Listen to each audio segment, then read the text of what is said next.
matriz energética en Bolivia. Y podría ser una alternativa. Y luego entraríamos a ver la parte constructiva de los compresores y demás cosas. Pero para eso tenemos que ir avanzando. O sea, es triste que tengan la posibilidad de aprender y no aprendan, ¿verdad? Es triste el que tenga la posibilidad de aprender y no aprenda. Y prefiero formar parte de los docentes que enseñan y no que aprueban o reprueban. O sea, que aprueben o reprueben es un problema de ustedes, ¿verdad? Ustedes aprenden la materia, aprueban, no aprenden la materia, reprueban. Es mi culpa si es que ustedes no aprenden por culpa mía. Pero es culpa de ustedes si ustedes no aprovechan y aprenden la materia, que es lo adecuado, ¿verdad? Entonces, esperemos de que aprendan la materia.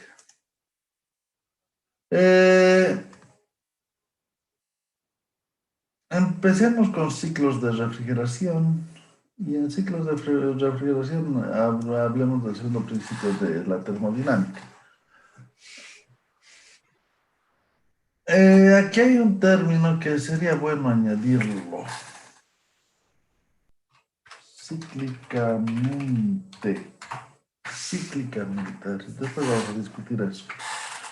Los enunciados del segundo principio de termodinámica en realidad son tres. Son tres. El primero, el que da nuestro señor, el señor Planck, ¿no? El enunciado de Planck, del tercer principio de la termodinámica, que dice, este,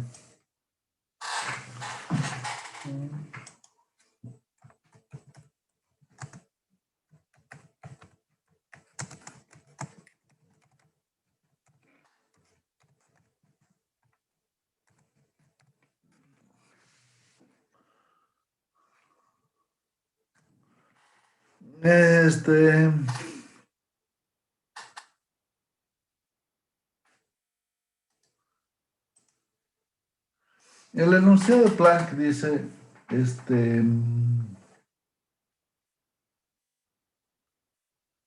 no es posible generar trabajo a partir de una... Bueno, no es posible generar trabajo cíclicamente, después vamos a discutir ese término, cíclicamente, a partir de una fuente de calor únicamente. Es todo lo contrario a lo que dice Clausius, es todo lo contrario a lo que dice Clausius, porque enuncia el primer principio de la termodinámica desde la posibilidad de tener una fuente de calor y generar trabajo. Y dice, no es posible. Alguien dirá, sí es posible, una vez es posible, pero hacerlo de manera cíclica, no es posible, de manera cíclica no es posible.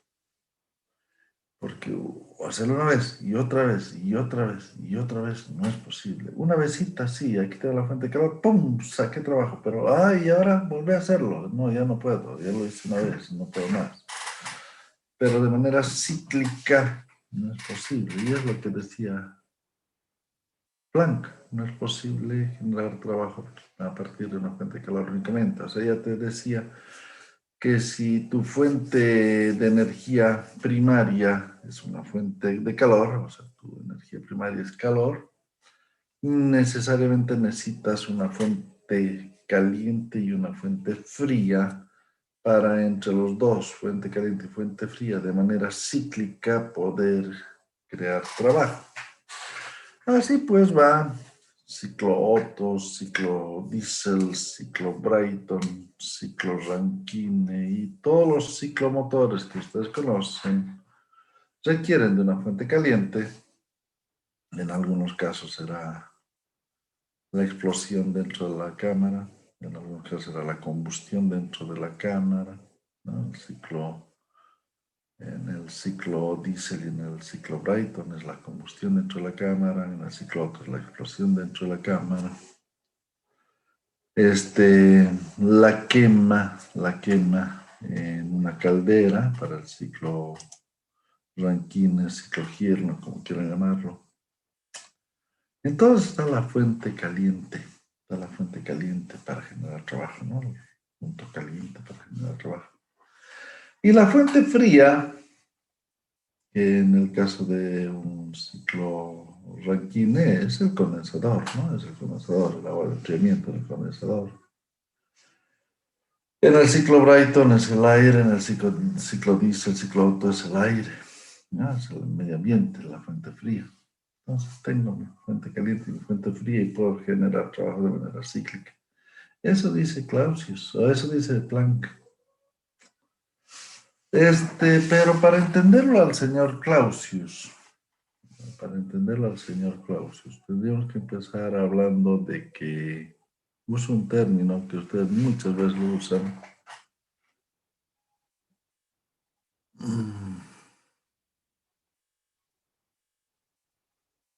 En 1860, Planck es de 1900, ¿no? Es más nuevo, es Planck, en Alemania. Es más o menos un poquito más viejo que Albert Einstein.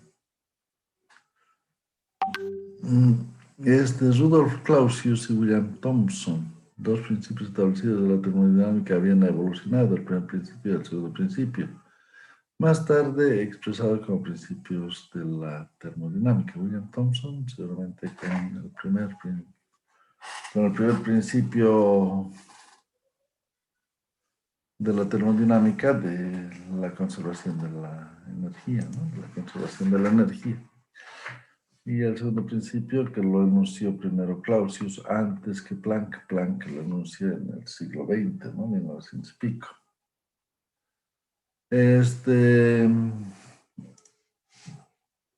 Pero, entonces, de alguna forma, todo apuntaba a lo que se llama la muerte térmica del universo, que todo el universo queda a la misma temperatura, y si todo el universo queda a la misma temperatura, no es posible que se cree trabajo ni nada. Entonces era la idea de la muerte térmica del universo, ¿no? Que en 1862 William Thomson, Rudolf Clausius y un alemán, Hermann von Helmholtz, desarrollaron la idea de esta muerte térmica del universo, ¿no? William Thomson era Lord Kelvin, ¿no? William Thomson es el Lord Kelvin, ¿no? Por acaso. Y esos hacen mucha mención hacia lo que es la muerte térmica del universo, que tiene que ver con el segundo principio de la termodinámica. Pero hay aquí que el señor Clausius usa un término interesante. A ver, Patrick Paves, ¿estás con tu micrófono? ¿Estás ahí con tu micrófono? Sí, ingeniero, estoy acá. A ver, ¿qué entiendes por espontáneo? Es espontáneo. Algo que no está que no se ha planeado, que se da nomás, de acuerdo a la situación. Más planeado, que se da nomás. Interesante. Herrera Cuellar, ¿qué consideras vos que es espontáneo? Algo que sucede en un corto periodo, ¿Qué sucede en todo este periodo? Casi un día. sin preverlo. Sin Algo prever. repentino, ingeniero. Algo repentino. Yaira Rojas, ¿estás por ahí? Sí, ingeniero. Ajá, me gusta ese chico, es bien espontáneo. Lo dijiste, lo dijeron tus amigas, ¿verdad o no?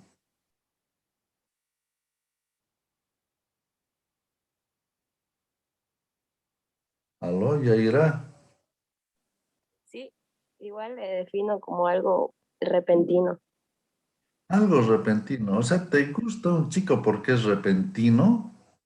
Me gusta ese chico, es bien espontáneo. Mierda, un chico es repentino, ¿te gusta?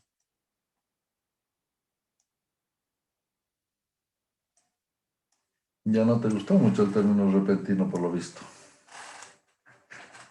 ¿O no dicen eso, Yaira, o me estoy equivocando? Sí, ingeniero. ¿Podría ser cuando se realiza un comportamiento de forma natural, ingeniero? En forma natural, la miércoles, o sea, en forma natural. De forma natural. O sea, sin obligación ni nada. O sea, sin obligación, ya, es de forma natural. Está bien, de forma natural puede llegar a violar y no creo que eso le guste a ninguna mujer. Yo sé que no creo que eso sea espontáneo, Carlos. En realidad, vamos a ver. Pero algo tiene que ver con eso. Es sin que medie fuerza externa alguna. Ya, a ver, vamos a ver si tenemos algún término aquí. Sin que medie fuerza externa alguna.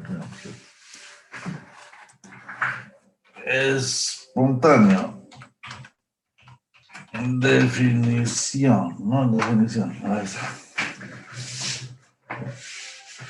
Que se produce sin intervención o estímulo exterior, ¿verdad?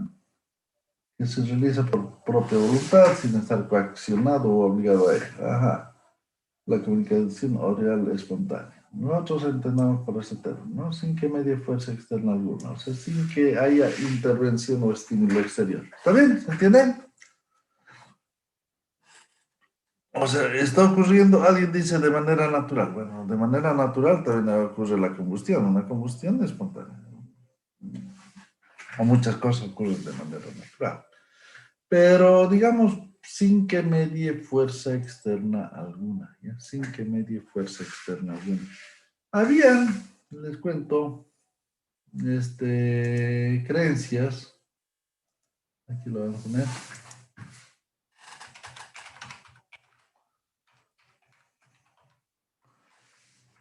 ¿Sabes que en alguna época, Carlos Arauz te cuento, en alguna época, bueno, no tanto lo de la mosquita, pero en alguna época creían que los sapos nacían de la lluvia, ¿no? Llovía y aparecía el sapo. Interesante, una idea muy interesante. O sea, se creía en la generación espontánea.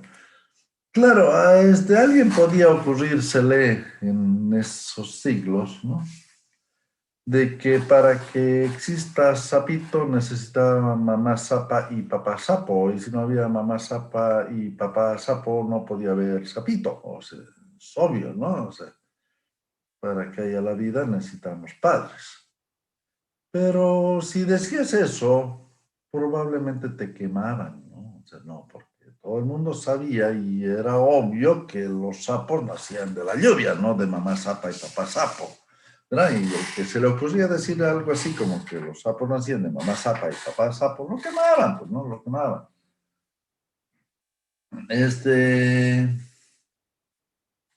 ¿Cómo tomó Pasteur el cuento de la generación espontánea, no? O sea, Pasteur fue el que primero dijo, no paremos, no hay generación espontánea, ¿no? O sea, porque creían, por ejemplo, que las moscas nacían de la podredumbre, o sea, se estaba pudriendo algo y nacía la mosca. Oye, pero necesitaba mamá mosca y papá mosco, pero no necesitan, sale de la mugre, o sea, la mosca sale de la mugre, no sale de mamá mosca y papá mosco, no. Y si se te ocurre decir eso, te quemamos, ¿verdad? ¿No? Entonces, esa era la idea de generación espontánea, o sea, que no necesitaba este estímulo exterior para esa existencia, ¿cierto?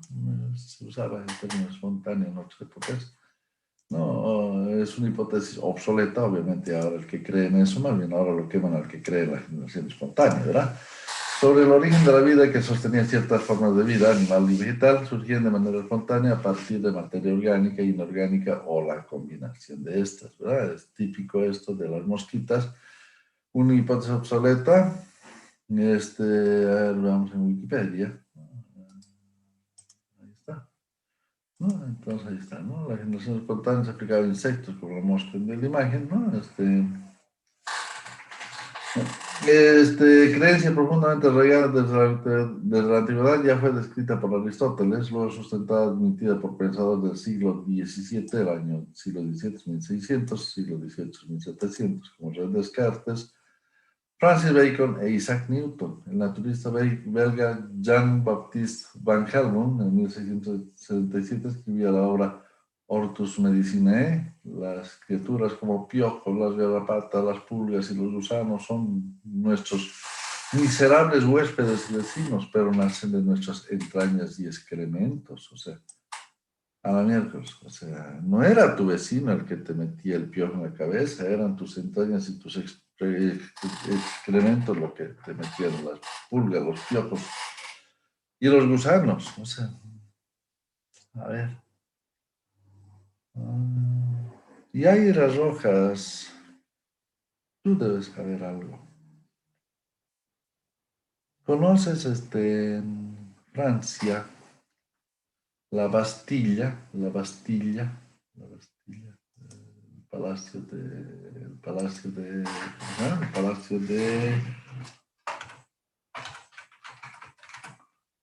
el palacio de Versalles? ¿Lo conoces? ¿Lo has visto alguna vez, el Palacio de Versalles? ¿Qué En te parece el palacio? fotografías, ingeniero. ¿Ah? ¿Te gusta el Palacio de Versalles? ¿No te gusta? ¿Lo ves? Sí, lo puedo ver. Muy bonito. Sí, está bonito, ¿verdad? Mira qué hermosos jardines que tiene, ¿cierto? Te cuento una historia triste del Palacio de Versalles. Cuando lo construyeron, no construyeron ni un solo baño ahí adentro, porque nadie usaba baños, nadie se bañaba. Los maravillosos jardines y bosques que tenían era para que uno vaya y se esconda a hacer lo que debería ser en un lugar más apropiado llamado baño. Pero como no había baños, había que usar esos bosques para lograrlo. ¿Ah? Viste la vida de los franceses, ¿verdad? Entonces te darás cuenta que por qué las novias usaban ¿cómo se llama? El buquet, ¿no? El buquet. ¿Sabes por qué usaban el buquet, verdad? ¿Las novias o no? Aló, Yaira. No, ingeniero. ¿Por qué eran tan cochinos que nunca se bañaban? Entonces le ponían el buquet a la novia para que huele flores y no huele a los vecinos.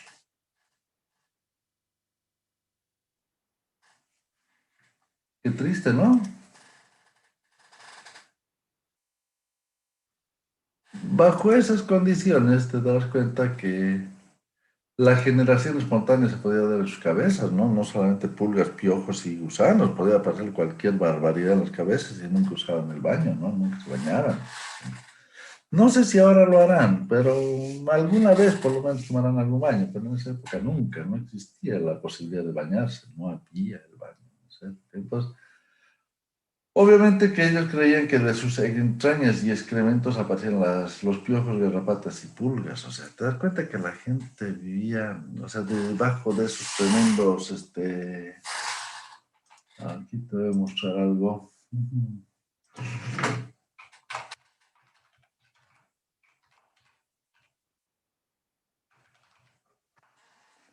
A ver, mira estas imágenes. Mira, ¿qué te parece? ¿Te gustan o no te gustan las pelucas? Maravillosas pelucas. ¿Ah? ¿Qué te parecen las pelucas? ¿Lo ves? Pero debajo de esas pelucas ni te cuento la barbaridad que había. Ni te cuento la barbaridad que había debajo de las pelucas. Lo usaba todo, todo bonito, todo lo que quieras, pero debajo de eso era una barbaridad lo que había, ¿no? Era una barbaridad lo que había. Entonces ponían las pelucas, o sea, mostraban que había grandeza, opulencia y más cosas, pero obviamente debajo había una mugre de aquellos. Era gente cochina, gente que no se bañaba. Y por eso es que creían que de sus entrañas aparecían, ¿no? De las entrañas del ser humano aparecían los piojos, garrapatas, pulgas y gusanos. Entonces, porque si colocábamos ropa interior llena de sudor con trigo en un recipiente de boca ancha, al cabo de 21 días el olor cambia y el fermento surgiendo de la ropa interior y penetrando a través de las cáscaras del trigo, cambia el trigo en ratones. O sea, imagínate la barbaridad que debe haber sido, ¿no? Imagínate la barbaridad que debe haber sido, cómo viviría, ¿no? Para que de su ropa interior nazcan ratones, imagínate lo que era eso, ¿no? Pero no es que lo diga Willy del Barrio, lo dice Jean-Baptiste Van Helmont, ¿no? Un señor de aquella época, ¿no? De la época de la gloria francesa, ¿no? De la época de la gloria francesa, ¿no? Y entonces de la carga compuesta aparecen larvas de mosca, gusanos del fango, ¿no? Y organismos de los lugares húmedos como sapos, ranas e incluso ratones. Generalmente se aplicaba eso a insectos, gusanos o seres pequeños. ¿Se dan cuenta de eso? O sea, un poquito tristemente esta teoría de la generación espontánea daba cuenta de la forma de vida que tenían en esa época, ¿no? Daba cuenta de la forma de vida. Obviamente, estamos hablando de 1600. Estos señores habían pasado, o sea, estamos hablando de 1600, de esa época, 1667. Pasaron la oscura época de 1300. ¿Sabes qué ocurrió en 1300? ¿Verás, Ronaldo? No sabes qué ocurrió en 1300.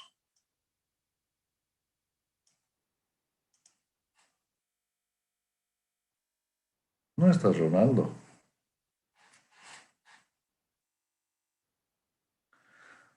Tú estás, Aníbal Padilla, no estás aquí, Aníbal Sí, Padilla. ingeniero. ¿Sabes qué ocurrió en 1300 o no? No, ingeniero. Creo Ah, que era la época del... Eran tiempos de oscurantismo, creo que le llaman, la edad del oscurantismo o algo así. más triste que eso, más La triste. peste negra. La peste bubónica, no es la peste bubónica, ¿cierto? ¿Cuándo ocurre? En el año 1300, ¿no? Es el brote del siglo VI después de Cristo, en el Imperio Bizantino, la epidemia de la que se registró fue la que afectó al Imperio Romano de Oriente, o primero hubo en el Imperio Romano de Oriente, y fue nombrada como la plaga de Justiniano. Y aquí tenemos, a finales de la Edad Media, 1300 a 1400 después de Cristo, Europa experimentó el brote epidémico más mortífero de la historia de la peste negra, 1300 a 1400. O sea, hubieron ya problemas en Bizancio, ¿verdad? En el Imperio de Roma de Oriente, esto ha sido, porque le lanzaron muertos los que venían los que venían de Mongolia, ¿no? Lanzaban sus muertos que están con peste bubónica y eso llamaron la plaga de Justiniano. Pero en la edad de 1300 ya fue un desastre, 1347, ¿no? O sea, Europa experimentó el brote epidémico más mortífero de la historia con la peste negra, la infame pandemia de la peste bubónica que azotó Europa en 1347. No, miren todo lo que hago. Matando un tercio de la población europea. O sea, que hablamos barbaridades ahorita, obviamente es mucha tristeza la que nos da que con este bicho de miércoles que está azotando ahora, se esté yendo tanta gente. O sea, estamos hablando de 300.000 personas en Brasil, medio millón de personas, no, 500.000, ¿no? 500.000, medio millón de personas en Estados Unidos. Que se han ido 2 millones de personas del mundo. Y lo vemos triste, ¿cierto? Es triste lo que estamos viviendo, es bien triste. Pero se dan cuenta que en 1300, ¿ah? De cada 3 personas de Europa, una haya muerto. O sea, ha sido un vaciamiento de Europa, se vació Europa. ¿Sabías, Aníbal Padilla? ¿Sabías eso? No.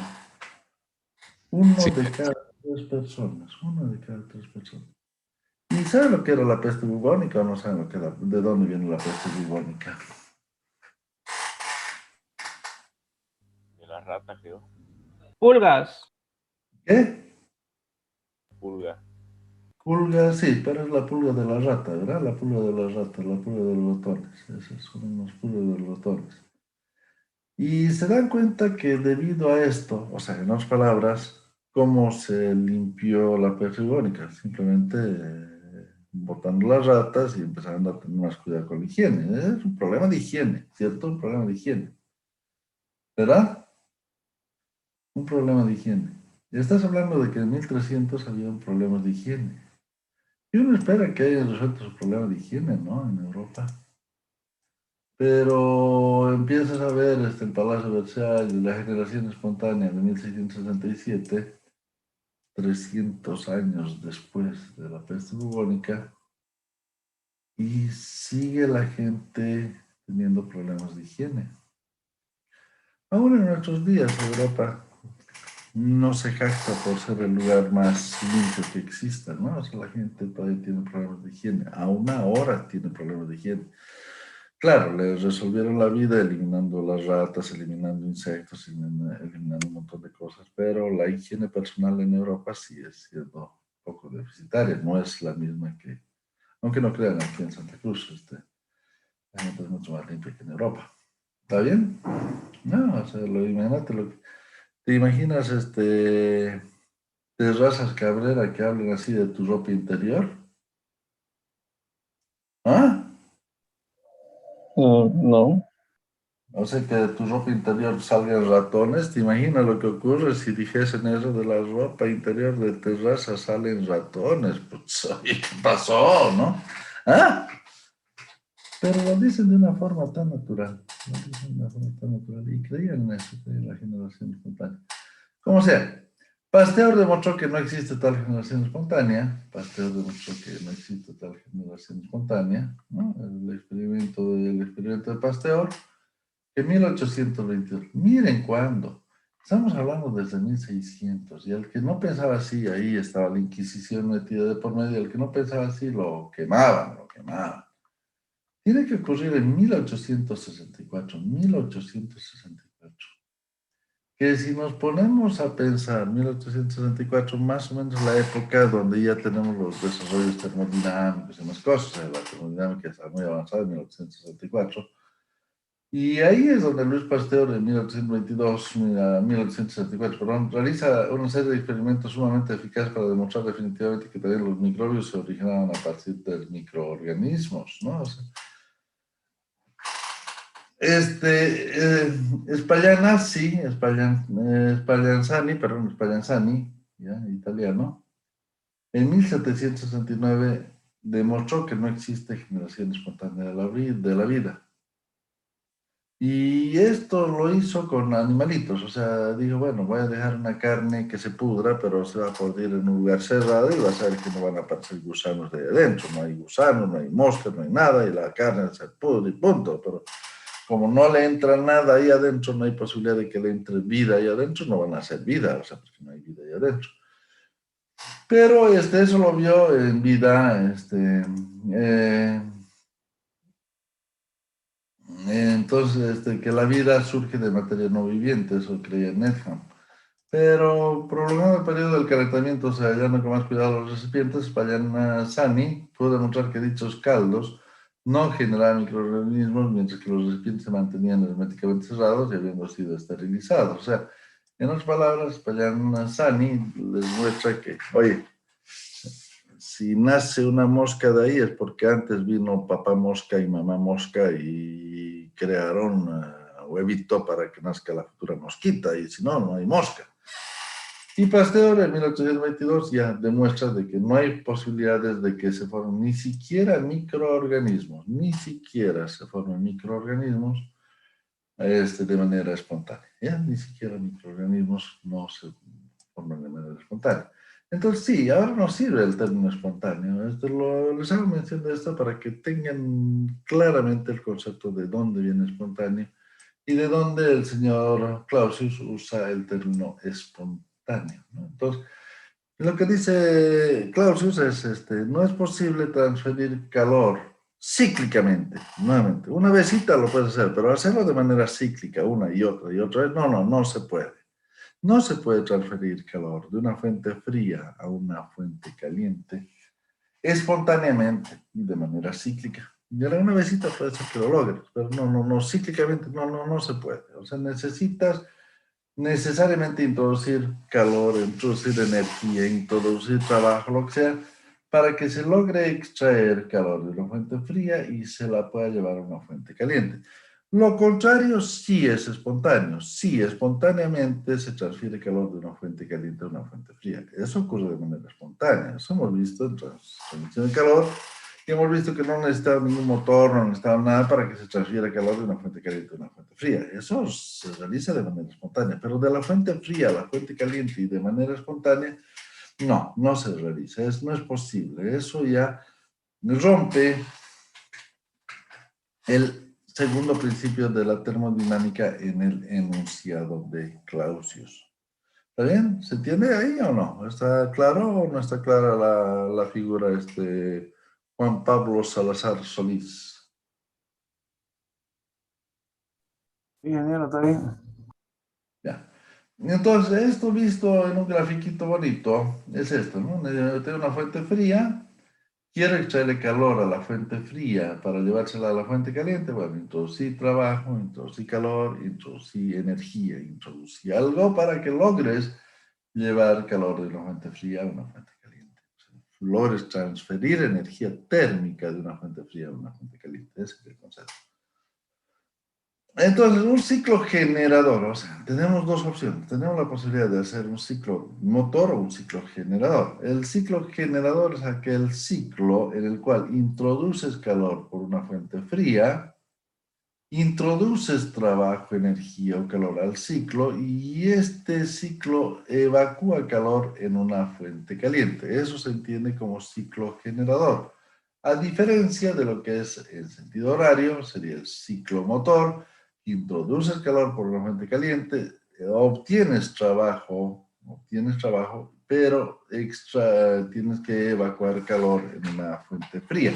Ese es el ciclo motor. Este sería un ciclo generador porque estás introduciendo calor de una fuente fría, más energía o trabajo o calor que introduces al ciclo, puedes lograr obtener calor en una fuente caliente. O sea, puedes evacuar ese calor en una fuente caliente.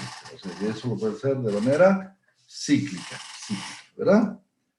¿Está bien? ¿Hasta ahí se entendió el concepto o no se entendió el concepto? José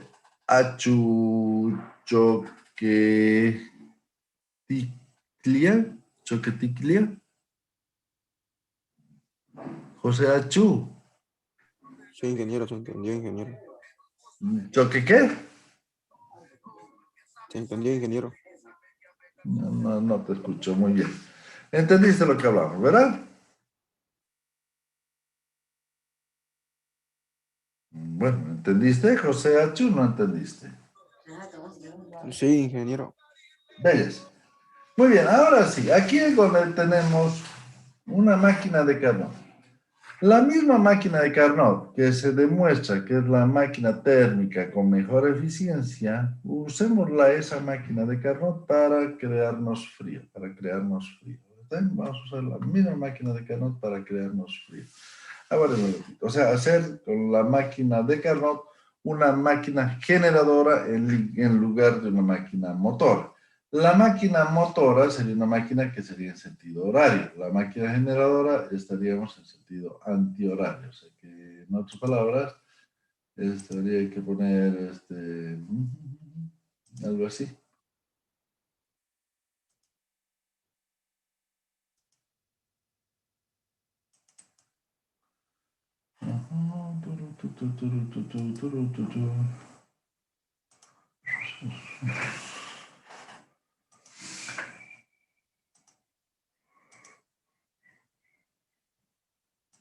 Así, así, ¿qué les parece? Aquí podemos insertar esto de esta forma, ¿no? Vamos a...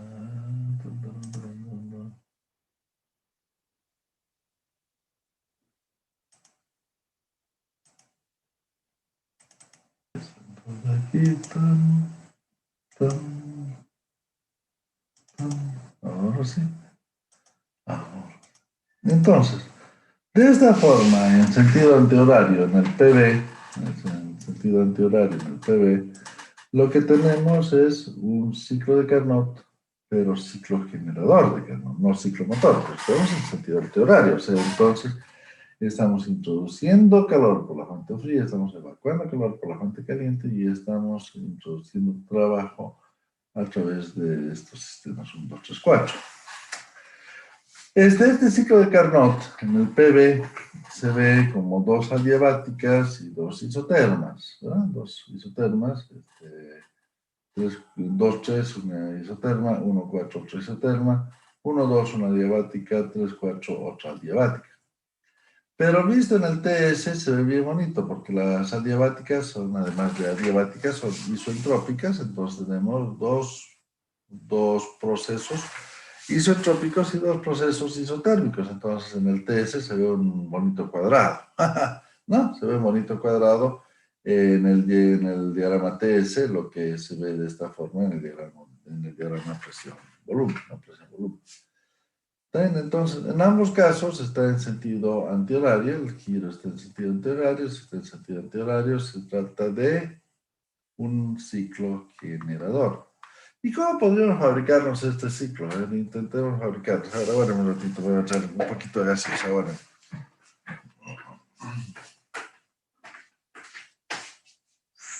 Con una velocidad muy grande, cosa que logren hacer su proceso de compresión de manera rápida, sin intercambiar calor con el medio ambiente, de manera adiabática.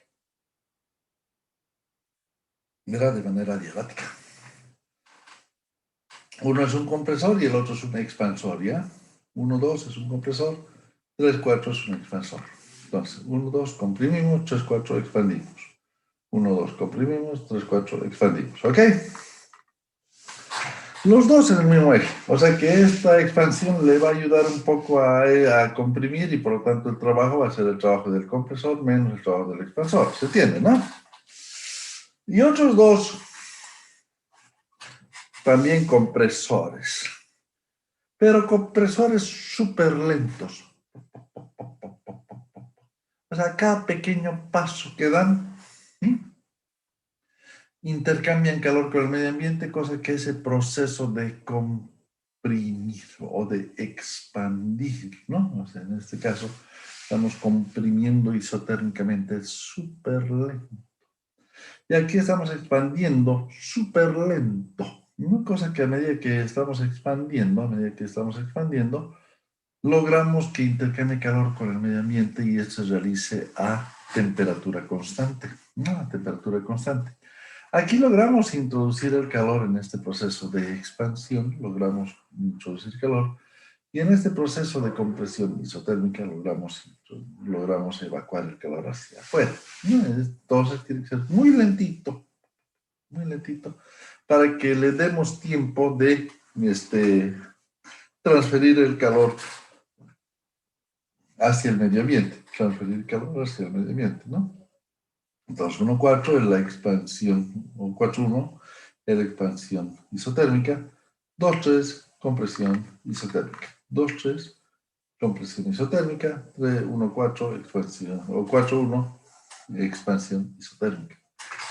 Entonces empezamos en 1, saliendo del expansor, ¿no? del expansor isotérmico, entramos al compresor adiabático, comprimimos adiabáticamente, lo mandamos eso hacia el compresor isotérmico, lentito, botamos todo ese calor hacia el medio ambiente, salimos en el punto 3 al expansor adiabático que empieza a expandir adiabáticamente, y del 4 lo mandamos al expansor isotérmico. Y de esta forma tendríamos un ciclo de Carnot. Es un ciclo ideal, Necesitaríamos 2 motores, un motor ultra rápido, un motor ultra ligero, se dan cuenta qué grande que tendría que ser este cilindro para que a muy baja velocidad logremos expandir suavito, y una vez que expandimos se lo puede evacuar hacia el punto 1, ¿no? Una vez expandido se lo evacúa hacia el punto 1, y comprime, lo comprime pero lentito, para después mandarlo a este expansor isotérmico que rápidamente lo va a evacuar. O sea, esa sería en teoría, En la práctica, pues, realmente daría mucho dolor de cabeza tener el sistema. Entonces, lo que sería el trabajo del ciclo, sería el trabajo del compresor adiabático negativo, ¿no? El trabajo del compresor adiabático, menos el trabajo del compresor isotérmico negativo, más el trabajo del expansor adiabático positivo, más el trabajo del expansor isotérmico positivo, ¿no? O sea, estos nos ayudan y estos son los trabajos que tenemos que meter. Son trabajos negativos porque son trabajos de compresión y estamos hablando termodinámicamente. Si habláramos desde un punto de vista mecánico, desde un punto de vista de fluido dinámico, el trabajo de una bomba es un trabajo positivo, pero es un compresor y un compresor acaba siendo un trabajo negativo porque lo estás analizando termodinámicamente. Entonces el efecto frigorífico, ¿no? Sería el Q2, ¿no? El Q2, ¿cuánto calor estamos logrando meter aquí? ¿Cuánto calor logramos meter aquí? Pero como tenemos el primer principio de la termodinámica, ¿no? Y esa presión, y esto está ocurriendo a temperatura constante no hay cambio de energía, no cambia de energía, no cambia de entalpía. Todo el calor que introducimos es igual al trabajo de la expansión, ¿no? O sea, simplemente es de acuerdo con el primer principio de la termodinámica. Entonces, el efecto frigorífico, entiéndase por efecto frigorífico, ¿qué cantidad de calor por unidad de masa que circula logramos introducir? Entonces sería Q2, sería la cantidad de calor por unidad de masa que introducimos aquí, y es igual al trabajo isotérmico. Y el coeficiente de efecto frigorífico es Q2 dividido el trabajo del ciclo. Q2 es este calor de aquí, dividido el trabajo del ciclo.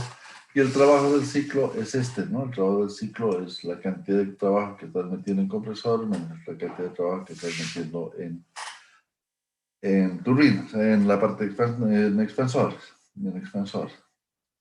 Volvamos al ciclo de Carnot. Y si fuera este un ciclo generador, el rendimiento del ciclo sería el trabajo que evacúas dividido el calor que insertas en el ciclo. Pero está al revés, no importa. Pero si fuese así, el rendimiento del ciclo motor sería el trabajo del ciclo dividido Q1. O sea, sería 1 menos T2 sobre T1. Eso es porque es ciclo de Carnot, ¿no? Como ciclo de Carnot, el rendimiento del ciclo de Carnot es 1 menos la diferencia entre las temperaturas T2 y T1. T2, la temperatura baja, y T1, la temperatura alta. 1 menos T2 sobre T1 en unidades absolutas. ¿Verdad? Entonces, como el trabajo del ciclo es igual a la diferencia entre el cuánto de calor entra menos cuánto de calor sale, Q1 menos Q2, ¿no? Q1 menos Q2. Aquí Q1 menos Q2 es el trabajo del ciclo, ¿cierto? Eso por Q2 aquí, Q1 allá.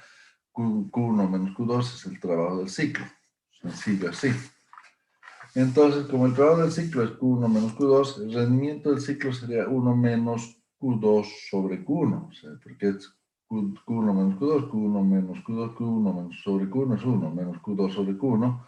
1 menos Q2 sobre Q1 es igual a 1 menos T2 sobre T1 por ciclo de Carnot. Por ciclo de Carnot. ¿No? Que es el rendimiento del ciclo de Carnot. Si hay alguien de ustedes que en cierto lugar no entiende de dónde sale, por favor me dice. Han llevado ustedes el ciclo de Carnot, ¿verdad? Han llevado el ciclo de Carnot y saben que el rendimiento del ciclo de Carnot es 1 menos T2 sobre T1. Lo saben, ¿cierto, Ronaldo, o no? No es Ronaldo. Fernández. ¿Me escuchas, Fernández Montaño? Paulo Antonio.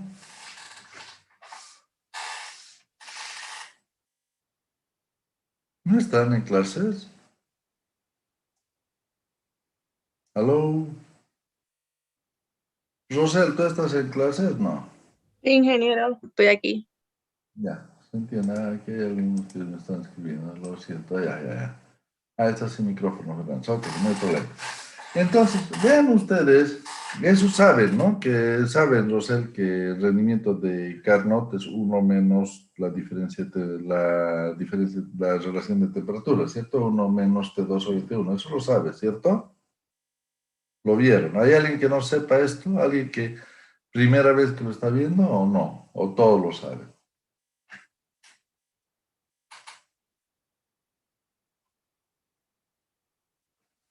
Lo sabemos, ingeniero.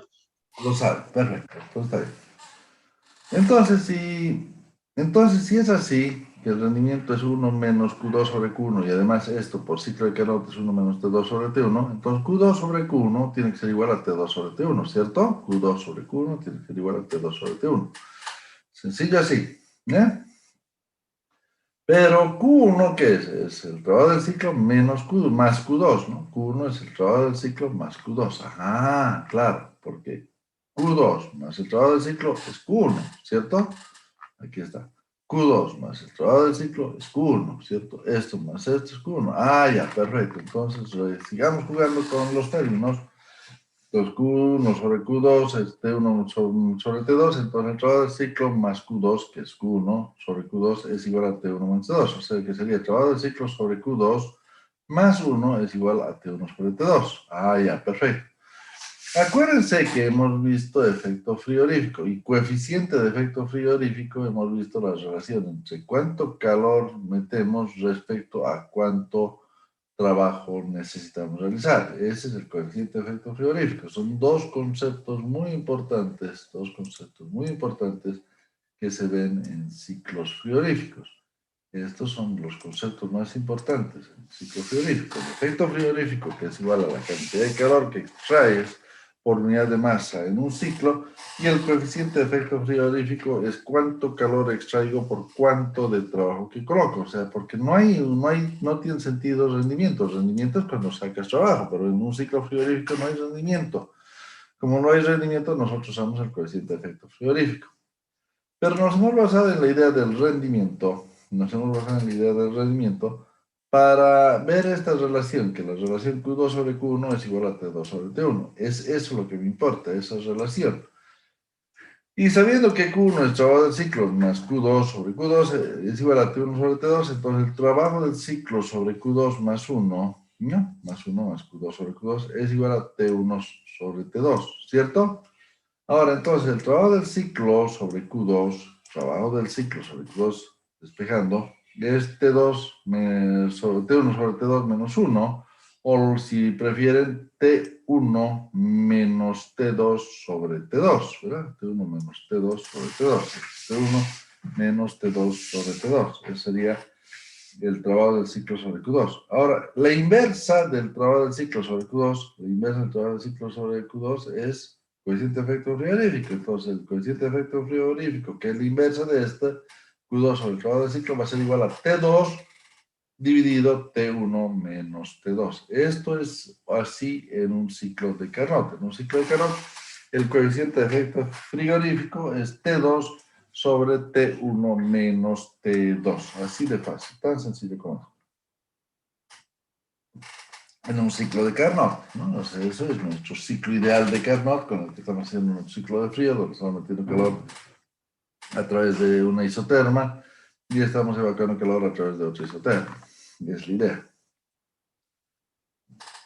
Pero esto está medio difícil de lograrlo, Entonces ahí es donde viene una idea genial de decir, hagamos una máquina de Carnot, pero hagámosla con cambio de estado, ¿no? O sea, si hacemos con cambio de estado, ¿qué pasa si lo que hacemos es evaporar el fluido? ¿Y qué pasa si lo que hacemos es condensar el fluido, ¿no? ¿Qué pasa entonces si evaporamos, condensamos el fluido? Los procesos isotérmicos son también procesos isobáricos. Eso ocurre en fluidos simples que no sean mezcla de fluidos o que sean fluidos que estén en algún eutéctico, ¿no? Que estén en algún eutéctico, ¿cierto? O sea, después vamos a hablar sobre esto.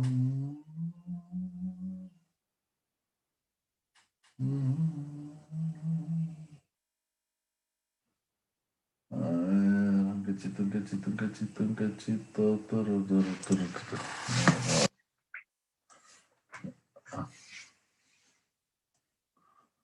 Ajá. Eso está hablándose sobre algo que vamos a ver más tarde, ¿no?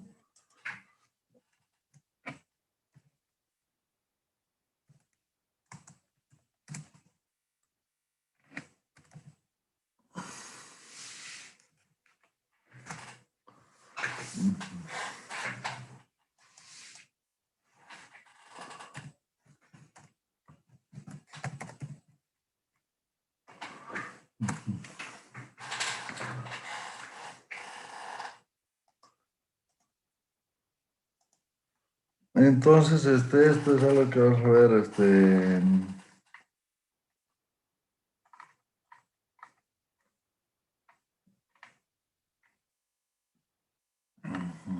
guárdame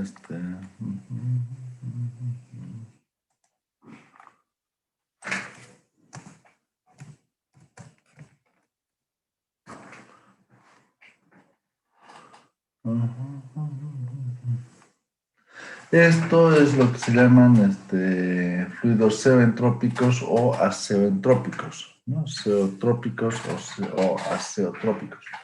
Entonces, pero mientras el fluido sea simple,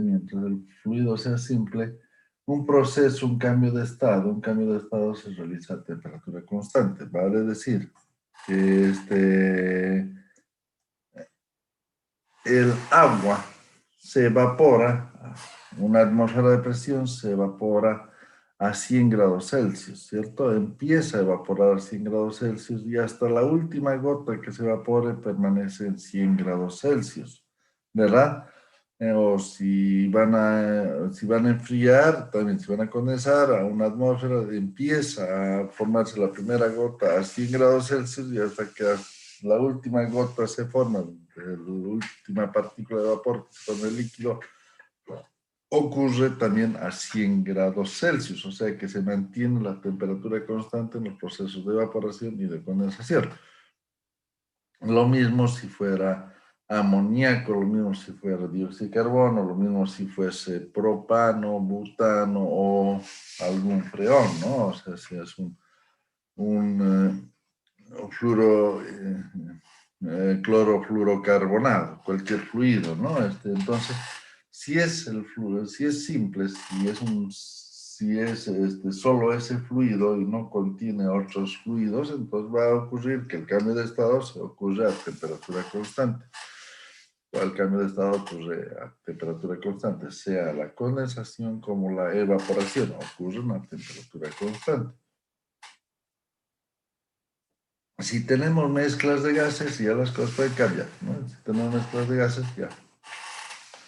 Si es zeotrópico, no, va a cambiar de temperatura a medida que va evolucionando. Y si es azeotrópico, sí va a ocurrir el cambio de estado en una sola temperatura, ¿cierto? Y eso depende de las condiciones, Pero aquí vamos a considerar que es un fluido simple, ¿no? Si evaporamos o condensamos un fluido, los procesos que son isotérmicos, los que ocurren a temperatura constante, van a ocurrir también a procesos de presión constante. O sea, todo el proceso de condensación o de evaporación se va a producir al mismo tiempo en condiciones de temperatura constante y de presión constante. Entonces, este proceso que ya ahora hemos hecho esta campana, ¿no? Hemos hecho una campana porque ya estamos hablando de cambio de estado. El proceso 2-3, que es un proceso de condensación, está ocurriendo a temperatura constante, a presión constante. Está ocurriendo a presión constante. Pero adicionalmente de hacer la presión constante, ¿no? Aquí era a temperatura constante exclusivamente, pero es temperatura constante. Pero ahora en el cambio de estado estamos haciendo a presión constante, pero a su vez a temperatura constante. Entonces el 2, que está en estado totalmente vapor saturado, hasta que llega a 3, estado de líquido saturado. Entonces del 2 al 3 es un proceso que ocurre a presión constante y al mismo tiempo a temperatura constante. Mientras que el proceso 4-1, que es un proceso de evaporación, ¿no? Empieza a a la condición 4, por el título que aparece en el punto 4, y todo ese proceso se realiza a temperatura constante hasta llegar al punto 1. Y de 1 a 2 y de 3 a 4 son los dos procesos isoentrópicos. Los procesos isoentrópicos. Y entonces de esta forma tenemos el mismo ciclo de Carnot, se ve aquí el cuadradito del ciclo de Carnot, que lo tenemos aquí el ciclo de Carnot, pero a diferencia ya no estamos usando este expansor isotérmico y este compresor isotérmico, ya no los usamos. Y en su reemplazo usamos simplemente intercambiador de calor, un intercambiador de calor como evaporador y un intercambiador de calor como condensador, que es sencillo. Entonces, ya hemos quitado los dos expansores y compresores isotérmicos, que era mucho lío, y hemos puesto un evaporador y un condensador y mantenemos el ciclo de Carnot, pero con cambio de estado. ¿Se entiende? Entonces, recibimos en el punto 1, con este título, lo comprimimos hasta que llegamos a la curva límite superior, ¿no? La curva límite superior en vapor saturado, y en condición de vapor saturado lo ponemos dentro del condensador. Dentro del condensador condensamos hasta que quede líquido saturado, ¿no? Hasta que quede líquido saturado. Ponemos un expansor que nos lleve en condición de adiabático isoentrópico al punto 4, en condición adiabática isentrópica al punto 4, condición adiabática isentrópica al punto 4, y de ahí lo mandamos al evaporador, donde en el evaporador del punto 4 al punto 1 lo realiza a condición de presión constante y a su vez de temperatura constante, porque es un cambio de estado. ¿Se entendió o no? ¿Se entendió, Rosel Camacho? Ingeniero, la palabra de evaporador serviría para más o menos con la palabra caldera, ¿sí, no? La palabra evaporador serviría exclusivamente para la parte de la estación productora de vapor donde cambia de estado el agua. O sea, una caldera o una estación productora de vapor consta de un economizador, un evaporador y un sobrecalentador. O sea, el evaporador es el lugar donde realiza el cambio de estado, pero la caldera como tal, si lo vas a referir como caldera a la pava que vas y hierves tu agua, sí, está bien, es eso. Pero si te vas a referir a una estación productora de vapor, no, la estación productora de vapor tiene un economizador, tiene un economizador y tiene un sobrecalentador adicionalmente. O sea, cualquier duda que tengan, no duden en decírmelo. Ah, ya, porque en termodinámica 1, al menos cuando yo vi este tema, Ajá. ocupaba la palabra de caldera y por eso le preguntaba si era lo mismo, digamos, pero, o sea su sinónimo, ¿no? Pero sí, ya tiene más sentido. Gracias, ingeniero. Vamos a ver, aquí te voy a mostrar algo.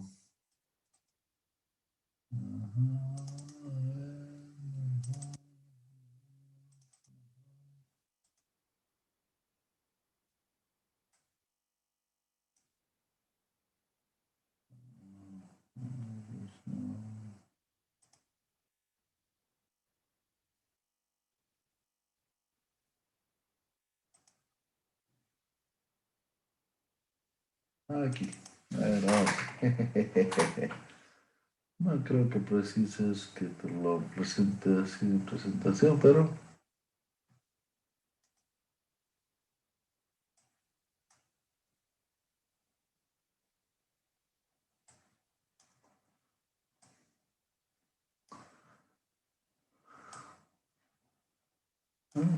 ¿Dónde estás? Pam, param, param, param, param, param, param, pam.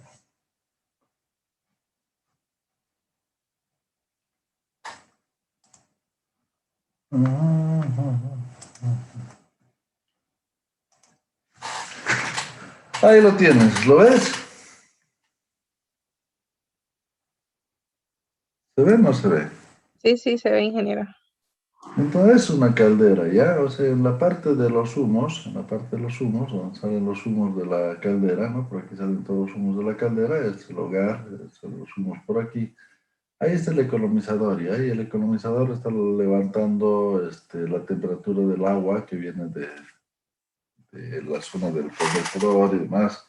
El agua que ha sido bombeada hacia la estación productora de vapor, ¿no? Entonces levanta la temperatura y lo introduces al domo, ¿no? Y lo introduces al domo a una condición bastante próxima a la condición de ebullición, pero aquí no hay ebullición, aquí simplemente está levantando la temperatura. Ahora, mira, lo que saca el líquido del domo, y son los tubos, los que se llaman tubos descendentes, que van por afuera de la caldera, y los tubos ascendentes que están dentro de la caldera, son los tubos ascendentes, los que están junto hacia el hogar, que son donde se está produciendo la evaporación, ¿no? Entonces ingresa el líquido de la parte inferior del domo y aquí se evapora y ese vapor lo mandas a la parte superior del domo. ¿Se entiende? O sea, es el evaporador, ese es el evaporador.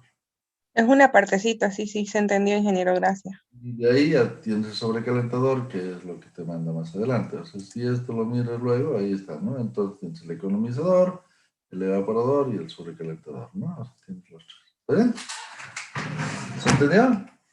Para utilizar un sobrecalentador se necesita así o sí como una turbina, ¿no? O sea, que vuelve el flujo para la caldera. Bueno, para el evaporizador. O sea, mira, los usos que puedes dar a la caldera son tremendamente muchos, ¿no? Pero si vas a usarlo para generación, necesitas un sobrecalentador. Por algo que vamos a ver ahora también. Por algo que vamos a ver ahora, ¿ya? Necesitas un sobrecalentador en donde si vas a usar para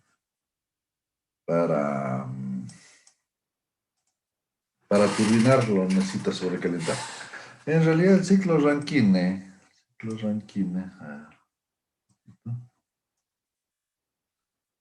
en principio el ciclo Rankine llegaba a esta condición y en esta condición lo turbinaba en esta condición.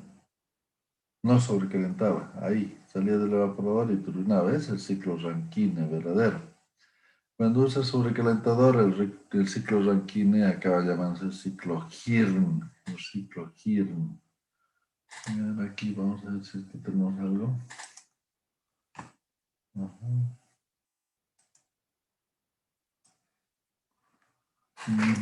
ver, porque muchas veces nos olvidamos de los nombres.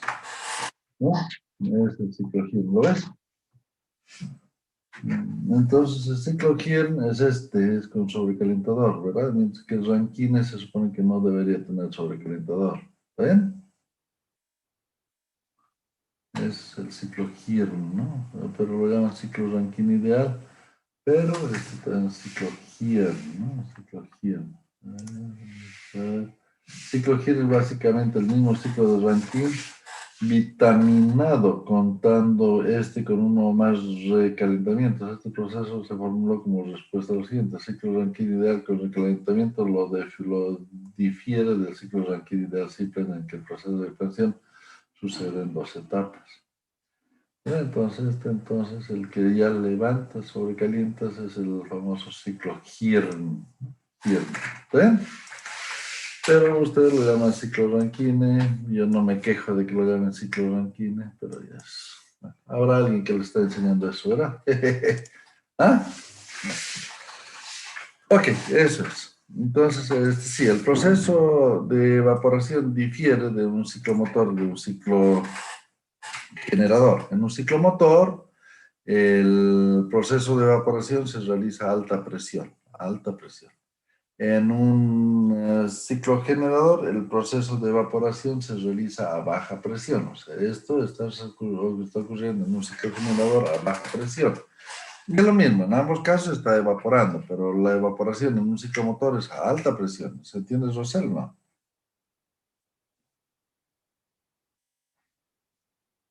¿Aló? ¿Se entiende o no se entiende esto? Sí, se entiende, ingeniero. Y a diferencia del condensador, que también ocurre en los ciclomotores, el condensador a muy baja presión, presión inclusive por debajo de la presión barométrica. Aquí tienes un resultado de la web. No necesito el resultado de la web, gracias. Entonces, ocurre a muy baja presión. La condensación en los ciclomotores ocurre a muy baja presión. Los condensadores de los ciclos Rankine son a presión muy por debajo de la presión barométrica. En cambio, los condensadores que ocurren en los ciclos frigoríficos más bien están a alta presión. Están a alta presión. No tanto como lo que es una caldera está a 60 bares, ¿no? Esto será 10 bares al sumo, ¿no? 10 bares tiene aquí, no como la caldera 60 bares. Pero el evaporador tampoco no está a una presión muy baja, estará 1, 2 bares en los ciclos refrigerantes, está 1, 2 bares. Mientras que en las calderas está a 60 bares y los condensadores a 0,5, 0,6 bares. O sea que está a una presión por debajo de la presión barométrica. ¿Se entiende? Es la diferencia. O sea, nosotros en ciclos de frío no manejamos presiones tan grandes ni tan bajas como lo que ocurre en un ciclo motor. Nosotros manejamos presiones, pero no tan altas ni tampoco muy bajas, ¿está? Entonces, aquí tenemos algo más sencillo. Tenemos un evaporador y tenemos un condensador y mantenemos la idea de querer tener un ciclo de Rankine, que un ciclo de Carnot. Queremos mantener el ciclo de Carnot a como dé lugar a ultranza y lo vamos a meter húmedo. No me importa, lo meto húmedo total con tal de que sea ciclo de Carnot. Lo condenso, lo expando adiabáticamente y de ahí lo evaporo isotérmicamente. Entonces mantengo el concepto de ciclo de Carnot. Pero ahora el trabajo se me difiere del anterior ciclo, porque ahora el trabajo solamente es el trabajo del compresor adiabático, que es negativo, y el trabajo del expansor, que es positivo. O sea que sería I1 menos I2, que es un valor negativo, y 4 menos I3, que es un valor positivo, ¿verdad? Entonces, de esta forma, tengo ¿cómo se llama? Tengo el trabajo, la suma que sería el trabajo del compresor menos el trabajo del expansor, ¿bien? El efecto frigorífico ya es lo que ocurre dentro del evaporador, en el cambio de estado, o sea, sería I1 menos I4. I1 menos I4 es la cantidad de calor que estoy usando para evaporar el fluido, ¿no? I1 menos I4. Ese es el efecto frigorífico, no hay ningún problema. Y el coeficiente de efecto frigorífico, es el Q2, ¿no? ¿Cuánto es el efecto frigorífico? Dividido el trabajo del ciclo en valor absoluto, porque en realidad es el compresor menos el expansor. Y tiene que mantenerse. Si sigo manejando el ciclo de Carnot, el coeficiente de efecto frigorífico, igual que el rendimiento de Carnot, no altera porque no altera las temperaturas, tampoco afecta el coeficiente de efecto frigorífico en este ciclo con condensador y evaporador. Tampoco no afecta, ¿no? El efecto frigorífico en este sistema, ¿cierto? Entonces sigo teniendo el mismo rendimiento que si fuese el ciclo de Carnot con un gas, ¿no? Ciclo de Carnot con un gas o con cambio de estado, no estoy afectando el coeficiente de efecto frigorífico para nada, ¿no? No estoy afectando el coeficiente de efecto frigorífico, sí, T2 sobre T1 menos T2. ¿Verdad? Muy bien, ahora hasta aquí hemos llegado bien, pero tenemos un problema serio. Es este punto de aquí, esto de aquí, este proceso de aquí es un proceso medio perverso, ¿no? Este proceso de aquí es un proceso medio perverso. Y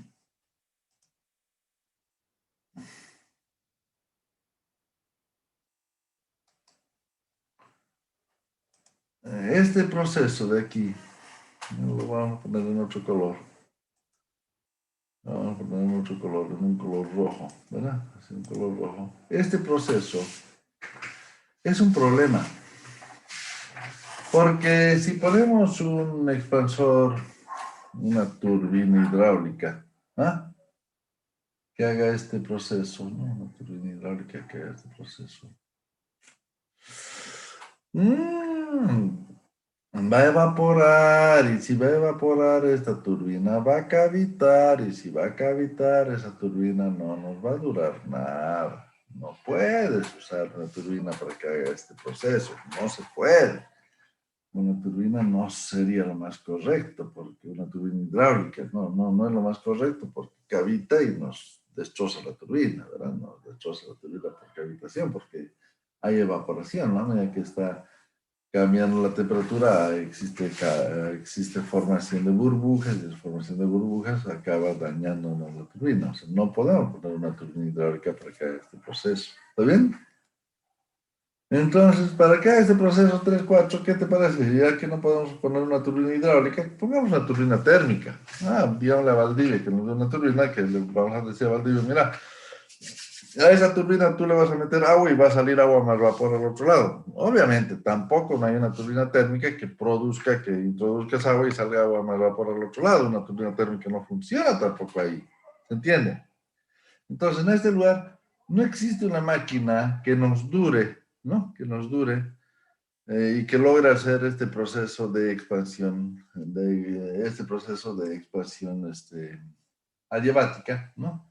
Tampoco no lo podemos hacer con pistoncitos, bien sería que lo quisiéramos hacer así con pistoncitos como estos, ¿no? Un pistón expansor, pero tampoco no nos resulta bien, no podemos hacer con pistoncitos, porque aquí está entrando agua y está saliendo agua más vapor, o sea que esto es medio complicado, no se puede lograr ese objetivo de una expansión isotérmica, una expansión adiabática, pero no podemos realizar ese trabajo con ninguna máquina térmica que se precie, ni con ninguna máquina hidráulica. Entonces, si esta máquina es una máquina ideal, pero no la podemos tener, no la podemos aprovechar, no la podemos usar, tendremos que ver cómo podríamos lograr trabajar prescindiendo de esta máquina, prescindiendo de ese expansor térmico. Bueno, un ratito, por favor. Ahorita voy.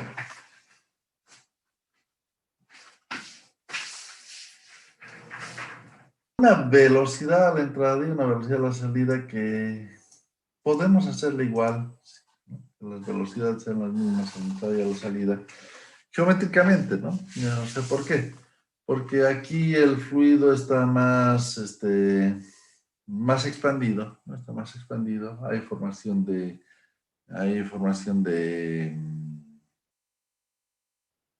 ¿cómo se llama? Hay formación de partículas en estado de vapor, lo cual significa que el volumen específico aquí es mayor que el volumen específico allá.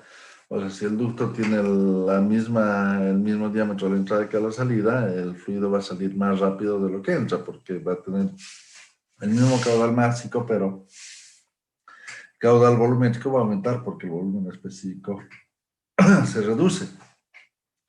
Y nosotros, para precisar que no haya cambio de velocidad del caudal máximo y el caudal volumétrico, ambos tienen que ser iguales, lo cual significa que a la salida hablaríamos un poquito más ancho que a la entrada, ¿no? A la salida esto sea un poquito más ancho que a la entrada, de tal forma que logremos que la velocidad del fluido luego de pasar por la válvula mantenga la misma velocidad que a la entrada. Aplicamos el segundo principio de la termodinámica, ¿no? Diferencial de Q es igual al diferencial de U, que no hay en fluidodinámica, más el diferencial de PV, que en fluidodinámica sería V diferencial de P, porque es incompresible, pero en este caso es compresible, o sea, el V también cambia, el volumen cambia, más la variación de energía cinética, más la variación de energía potencial gravitatoria, más el diferencial de trabajo. Pero como sabemos que el diferencial de entalpía es igual al diferencial de energía, más diferencial de energía interna, más diferencial de energías de presión, diferencial de PV, o si ustedes prefieren diferencial de U más P diferencial de B, más B diferencial de P, o lo que sea, pero ese es igual al calor específico a presión constante por diferencial de T, es el diferencial de entalpía. En ese caso, el diferencial de Q va a ser igual al diferencial de I más diferencial de energía cinética más diferencial de energía potencial más diferencial de trabajo, ¿cierto? Y resolvemos el problema de que esto se nos torna una cosa así más grande, pero felizmente con el calor específico a presión constante resolvemos el problema. Entonces el diferencial de Q es igual al diferencial de entalpía más diferencial de energía cinética más diferencial de energía potencial más diferencial de trabajo. Eso es lo que ocurriría en una válvula. Nosotros simbolizamos una válvula por un círculo con una cruz y de esta forma decimos que ahí hay una válvula. Si logramos, este es un asunto de geometría, que la velocidad con la que ingresa es la misma velocidad con la que sale, entonces no existe variación de energía cinética. La variación de energía cinética sería un medio de la masa por la velocidad al cuadrado, ¿no? Velocidad al cuadrado sobre 2 por masa, por unidad de masa, velocidad al cuadrado dividido 2. Y si las velocidades de entrada y de salida son las mismas, entonces el diferencial de energía cinética es 0. Que no se realiza trabajo, aquí no hay nada, no estamos realizando ningún tipo de trabajo, no sale trabajo, no entra trabajo, no nada, porque no hay trabajo, entonces el diferencial de trabajo es 0, porque no hay trabajo en una válvula. Su altura geográfica es la misma, o sea que no creo que por una válvula hablemos de una caída de 100 metros por una válvula, no, la válvula es ahí, entonces a la entrada y a la salida de la válvula, la energía potencial gravitatoria es la misma, ¿no? La energía potencial gravitatoria es la misma. La energía potencial gravitatoria es la misma. Ya tenemos entonces diferencial de energía cinética, energía potencial y trabajo, 0. Ninguno de estos no varía. 0, 0, 0. Y además decimos que es adiabático, ¿no? O sea que no hay intercambio de calor con el medio ambiente, por lo tanto diferencial de Q también es 0. O sea, lo realizamos adiabáticamente. Lo estamos realizando sin que el medio ambiente se entere, o sea, sin que haya intercambio de calor con el medio ambiente, entonces el diferencial de Q es igual a 0. Si es así, todo se hace 0, y lo único que nos queda es que el diferencial de I sea 0, lo que sea I1 sea igual a I2, o sea que la entalpía en este lugar sea igual a la entalpía en este lugar, la misma entalpía. Cayó la temperatura, cayó la presión, cayó todo, pero la entalpía se mantiene constante, lo cual significa que aquí en una válvula, en un proceso adiabático, es un proceso totalmente irreversible. O sea, pongo una válvula, va a caer la presión, y si doy la vuelta el fluido va a caer más, la presión no va a subir, va a caer más hacia el otro lado. O sea, que lo cual significa que una válvula es un proceso tremendamente irreversible, 100% irreversible. ¿Cómo es irreversible el proceso de una válvula? De alguna forma tenemos que decir que estamos en un proceso irreversible y suele ponerse de manera punteada este proceso de un proceso de una expansión adiabática mediante una válvula, se lo suele poner con línea punteada, ¿no? Entonces, una válvula, cualquier restricción es un proceso adiabático, por construcción, ¿no? Por construcción. ¿Por qué por construcción? Porque por construcción no quiere que haya intercambio de calor con el medio ambiente. Isoentálpico. Es isoentálpico. ¿Por qué? Porque además es adiabático. Si no estás dejando que haya intercambio de calor con el medio ambiente, entonces va a ser isoentálpico, porque no hay intercambio de calor con el medio ambiente y es 100% irreversible.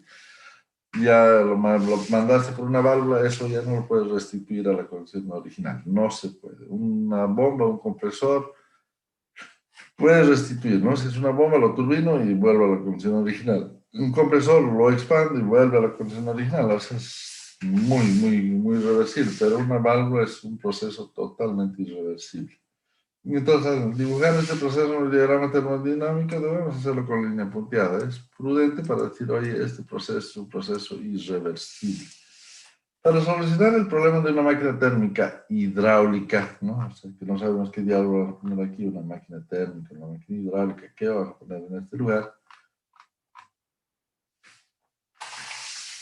Que trabaje evaporando el fluido en su expansión, se reemplaza esta máquina por una válvula de restricción. Entonces ponemos una válvula de restricción, ¿no? Es esta válvulita de restricción, ¿verdad?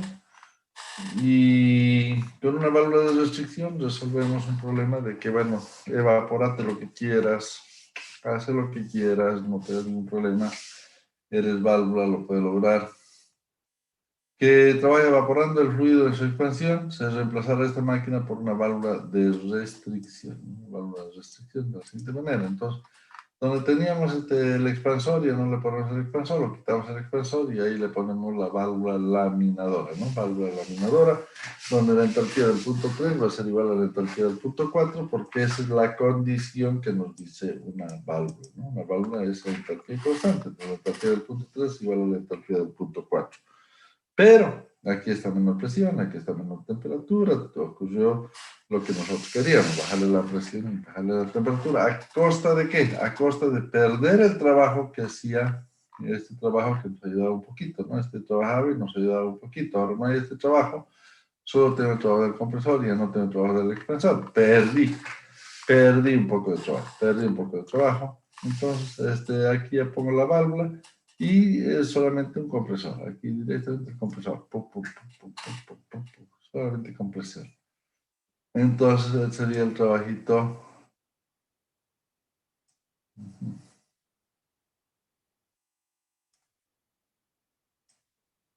Ahí, ahora sí, ¿no? Ahí voy, ¿no? Ajá. Este es el trabajito y estamos hablando de un compresor. Entonces tenemos el evaporador que va de 1, el evaporador de 4 a 1, el de 4 a 1. De 1 a 2 tenemos el trabajo de compresión, de 2 a 3 el condensador y de 3 a 4 entalpía constante tenemos la válvula. ¿Se dan cuenta? Antes lograba bajar aquí al 4', pero ahora estoy bajando aquí a entalpía constante, estoy bajando hasta el punto 4, que vendrá más aquí. El 4', ahora el 4 viene más aquí. Ajá, sí, y en el TS vas a ver que en lugar de que baje esto en forma adiabática isoentrópica, es adiabático, pero no es isentrópico. No es isentrópico. ¿Por qué? Porque es un proceso irreversible, por lo tanto el punto 4 va a estar más aquí, va a tener un incremento de entropía alevoso por el hecho de lo laminar. Entonces el punto 3, que antes bajaba al punto 4', ahora baja al punto 4. Entonces del 3 baja al 4', ahora baja al punto 4. Del punto 4 al punto 1 evaporamos, de 1 a 2 compresión adiabática, de 2 a 3 condensación y de 3 a 4 nuevamente la laminación adiabática en base a una válvula.